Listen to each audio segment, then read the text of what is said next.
ግጭቶች በሐሳብ አለመግባባቶች የሚፈጠሩ ክስተቶች እንደሆኑ ይነሳል። ከፖለቲካ አንጻር ሲቃኝ ደግሞ ከሀገረ መንግስት ጋር የሚኖሩ ግጭቶች ዋነኛው ማጠንጠኛ የልዩነት ሐሳብ ነው። ከለውጡ በኋላ በኢትዮጵያ እያየናቸው ያሉ ግጭቶች እንዴት ይታያሉ? ሳይንሳዊ ሂደቱን አልፎ ትንታኔ ተሰጥቶበት እንደዚህ ቢሆን የምትለውን ሪኮሜንዴሽን መስጠት የሚያስቸግር ነው። ግጭቶቹ በብዛት በቡድንተኝነት ስሜት ውስጥ ተገፋፍቶ የሚከሰቱ ግጭቶች ናቸው። መንግስት የዜጎችን ደህንነት የማስጠበቅ ሰላምን የማረጋገጥ ቀዳሚው ህገ መንግስታዊ ኃላፊነቱ በመሆኑ የህግ ማስከበር ስራውን ቀጥሎበታል። ነገር ግን የውስጥ ችግር ነውና ኪሳራው የጋራ በመሆኑ አማራጭ መፍትሄዎችን በመዘርጋት የሰላም ጥሪዎችን በተደጋጋሚ ማቅረቡ ውጤት እያስገኘ የመጣ ይመስላል። በኢትዮጵያ መንግስት በኩል በክልል መንግስታትም በኩል የሚደረጉ የሰላም ጥሪዎች ይበል የሚያሰኙና በቀጣይም ተጠናክረው ሊቀጥሉ የሚገባቸው ናቸው።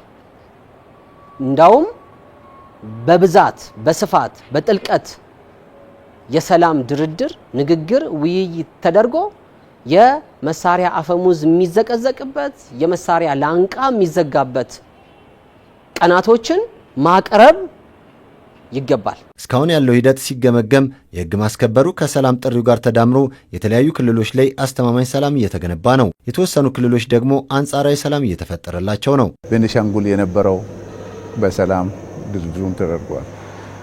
በኦሮሚያ በሰላም እንዲገቡ የተወሰኑ ተደርጓል። በአማራ ክልል በጋምቤላ ብዙ የሚጠቀሱ በድርድር የተቋጩ የሰላም ሁኔታዎች አሉ። ካለው የተለያዩ የጸጥታ አካላት ጋር በመነጋገር ችግሩን አሁን መቆጣጠር ተችሏል። አሁን ክልሉ ራሱን የመቻል አቅም ላይ እየደረሰ ነው ያለው። ስለዚህ ክልሉ ራሱን ተቆጣጠረ ማለት ሙሉ ለሙሉ በቀጣይ ሰላምን ዘላቂ የሚያደርግበት ሁኔታ ላይ ነው ማለት ነው። ከሚመለከታቸው የፌደራል ከሚመለከታቸው የጸጥታ ተቋማት ጋር በመሆን ሰላምን ዘላቂ ማድረግ ያስፈልጋል። ከተለያዩ አካላትም ጋር ድርድርም አድርጎ ይሄን ተቀብሎ ወደ ሰላማዊ መንገድ የመጡ አሁን ይሄ ሰላም ጥሪው ውጤት እያፈራ ያለበት ሁኔታም አለ።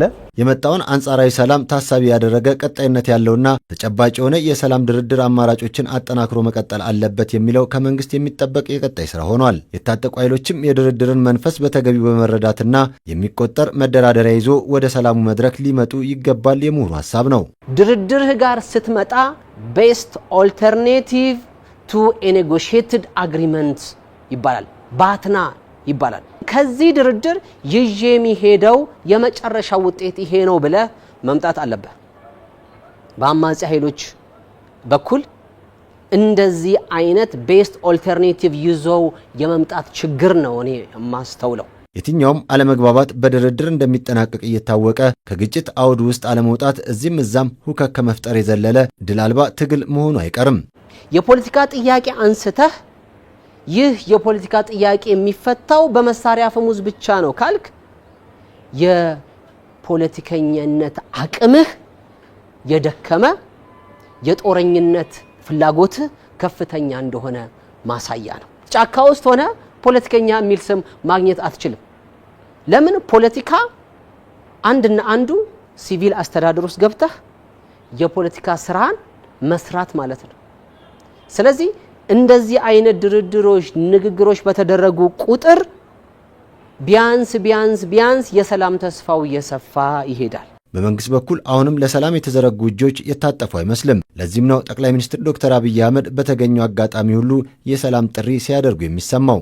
ግጭት በቃን፣ እንሰልጥን፣ እንነጋገር፣ በስልሳዎቹ የታጠቃችሁትን ክላሽ አውርዱ፣ ይብቃንና በሰላማዊ መንገድ በዲሞክራሲያዊ መንገድ ኢትዮጵያን ለማበልጸግ በጋራ እንስራ። በእኛ በኩል በሰላም በድርድር በውይይትና በሐሳብ ለሚደረግ የፖለቲካ ትግል ብልጽግና ግማሽ መንገድ የመሄድ ልምምድ ባለፈው አሳይቷል።